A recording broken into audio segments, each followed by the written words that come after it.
Assalomu alaykum. Va alaykum assalom. Senim yaxshimisiz? Ha, yaxshi. Uyda kattalardan kim bor? Buvim bor. Amaki, uy ijara pulini so'rab kelmadingizmi? Bugun buvim pensiya olmadilar. Agar bugun so'rasangiz, siqilib, kasal bo'lib qoladilar. Keyin bizdan bekitib yig'laydilar. Bugun ijara pulini so'ramang, iltimos. Hop. Yuzdan chaqirib olasizmi? Ha, faqat pul so'ramang-a. Hop. Assalomu alaykum. Va alaykum assalom. Voy yaxshimisiz? Zo'misiz? Yaxshi o'tiribsizlarmi? Rahmat. Keling.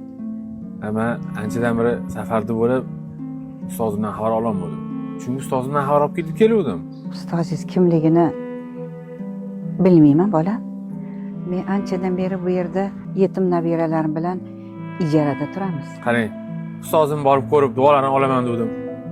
Alloh sizlarni opera qilib qo'yibdi. Shuni oling, siz duo qilib qo'ying. Yo'q, ustozingizga deb olib kelgan ekansiz. Siz duo qilib qo'ysangiz bo'ldi. Rahmat. Ilohim topganingizga baraka bersin, bolam. Mana shu nabiralarimga rizq nasiba ulashting. Yurtimizda shunday saxovatli insonlar ko'paysin. O'zingga shukr. Allohu akbar.